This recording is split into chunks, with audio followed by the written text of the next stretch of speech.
بخصوص ان في كذا حد كلمني في الموضوع ده وقال لي صراحة ان ربنا مش هيحاسبنا على تشجيعنا لنادي معين، لان دي في الاخر لعبة.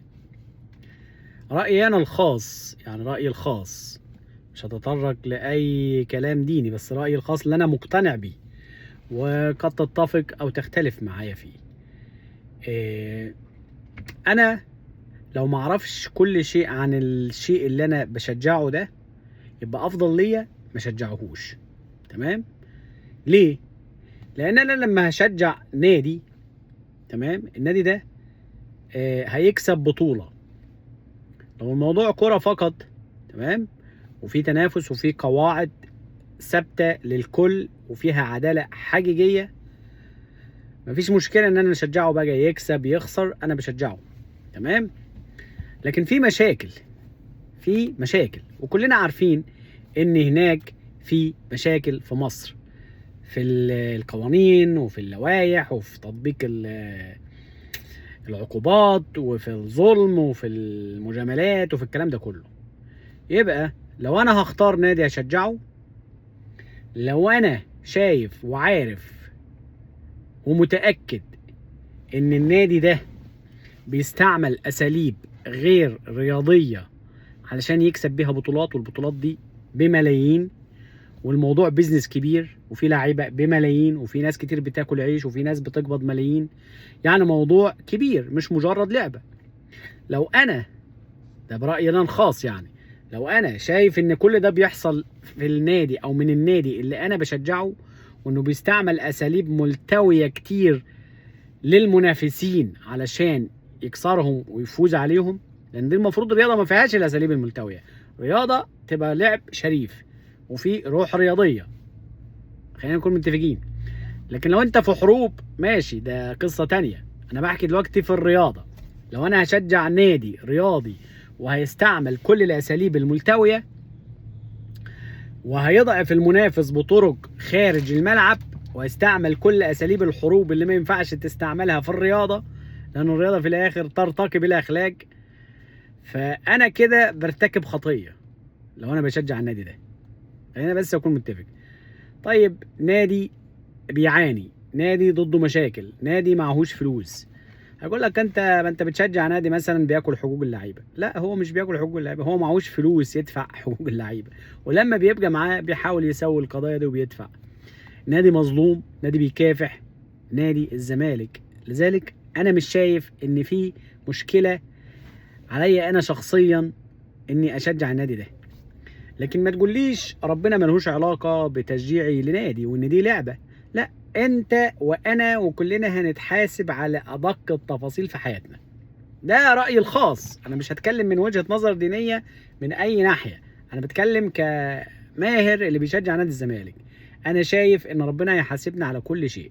انا دلوقتي بشجع نادي الزمالك لاني مقتنع ان النادي ده بيعاني ومظلوم، وعمره ما بيحاول ياخد بطولة بالظلم المتعمد والممنهج، سواء ضد المنافسين او سواء يستعمل اساليب معينه علشان يكسب بيها ويسرق بيها بطوله. لو انا متاكد ان نادي الزمالك هيعمل زي الاهلي، انا مش هشجعه. كلمه ونص، مش هشجعه. ليه؟ لان انا كده برتكب مشكله كبيره وخطيه كبيره ان انا اشجع. زي مثلا واحد بيشجع لعيب معين في المصارعه وعارف ومتاكد، واللعيب ده طبعا هيكسب ببطوله بملايين، تمام، واللعيب ده بيتعاطى اشياء تخليه اقوى ويبقى ويستحمل ضد المنافس، وبيستعمل برضه اساليب ارهاب للمنافس علشان يفوت له او يتهزم او يحصل له اي مشكله، فبيدخل قصاده وهو اعلى منه ومفيش تكافؤ وبيكسب. فانت لما تشجع لاعب زي كده، دي خطيه، دي مشكله، انا بعتبرها كده. انا مش هشجع حد زي كده. ده رأيي في موضوع ان ربنا ملهوش علاقة بالكورة. لا، ربنا طبعا اكيد بيحاسبنا على كل صغيرة وكبيرة، ومنها موضوع الكورة. فانا لو بشجع نادي من غير ما اعرف عنه حاجة، فدي في حد ذاتها خطية. ما ينفعش انا اقول لك انا زملكاوي بس مش عارف بصراحة، يعني مش متابع. لا، غلط. انا اهلاوي بس مش متابع. لا، غلط. ما ينفعش تشجع حاجة وانت مش عارف عنها كل المعلومات. مبدئيا لو هتشجع نادي يبقى لازم تكون عارف عنه كل شيء. كل شيء. ما ينفعش تقول مثلا انا هشجع الزمالك بس انا مش هتابع ومش متابع وماليش في الكوره، لا، قول انا ماليش في الكوره ومش مشجع انديه وخلاص. ممكن اتابع مباريات عامه في العموم لكن مش بتابع او مش بشجع نادي معين، او مثلا بشجع المنتخب بما انه بيلعب باسم مصر وكده، دي ما فيهاش مشكله. واعتقد يعني في الاخر المنتخب داخليا مش هيحاول يظلم نفسه او مش هيحاول يعمل يعني الا لو كانت الاداره نفسها كلها على بعضها فاسده، ودي قصه تانية. او انت اسمك هتشجع المنتخب ده كاسم البلد يعني. لكن لما نيجي للانديه، تمام، لما نيجي للانديه ما ينفعش تقول انا مش متابع الزمالك بس انا بشجع الزمالك، مش متابع الاهلي بس او مش متابع كوره بس بشجع الاهلي. ده خطيه.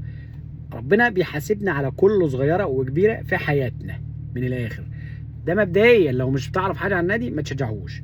المشكله بقى لو بتعرف وبتشجع. يعني انا اعرف ان النادي الاهلي دمر الاسماعيلي، اعرف ان النادي الاهلي دمر الزمالك، اعرف ان النادي الاهلي بيبلطج وبيعمل كذا وكذا وكذا وبيدمر تكافؤ الفرص وبشجعه، دي خطيه كبيره.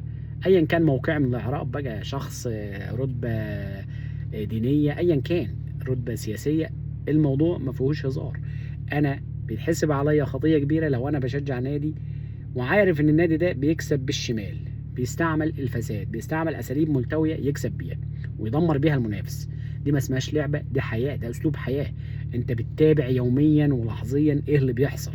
لو انت عايز تشجع لازم تتابع، لو مش عايز تتابع يبقى ما تشجعش، لان برضو تبقى خطيه عليك لو شجعت بدون ما تتابع. يوم ما تقول انا بشجع كذا يبقى لازم تعرف عنه كل شيء، ما تبقاش كده زي طور الله برسيم وماشي مع القطيع وخلاص. لا، مش لازم انك تختار نادي وتشجعه عشان تقول للناس انا متابع، لا مش لازم. والله يا جماعه انا مش متابع، ماليش في الكوره. لكن مش تحط نفسك انا بشجع كذا علشان بس الناس كلها مختاره نادي فانا اختار نادي وخلاص، لا، ما تختارش غير لما تبقى عارف. مش عارف ما تتابعش وما تشجعش. شجعت فاعرف ان دي هتبقى محسوبه عليك زيها زي اي مجال يعني اي شيء في مجالات الحياه كلها. الكوره هي اسلوب حياه، تشجيع هو اسلوب حياه، تتكلم بتدافع عن حاجه، ده بيعبر عن شخصيتك، بيعبر عن قلبك ونظافه تفكيرك واسلوب حياتك. تقبل الظلم، بتقبل الفساد، ما بتقبلهوش، بترفضه، دي شخصيتك ودي اللي حاسبنا ربنا عليها كل صغيره وكبيره. فانا برايي مفيش حاجه اسمها ربنا مش بيتدخل في اللعبه واللعبه في الاخر.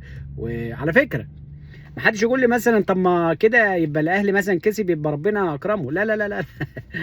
المواضيع الكسب والخساره دي بتشتغل فيها عوامل بشريه كتير. يعني اللي بيسرق مثلا لما بيروح يسرق بنك وينجح انه يسرق البنك، فهل كده ربنا مثلا وقف معاه انه يسرق البنك؟ لا، هو اختار يسرق فسرق. الاهلي اختار يسرق فسرق.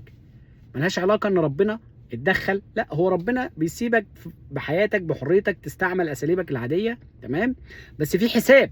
الحساب للاسف احيانا بيبقى في الارض واحيانا في لما ان شاء الله كده كلنا نقف قدام ربنا ونتحاسب.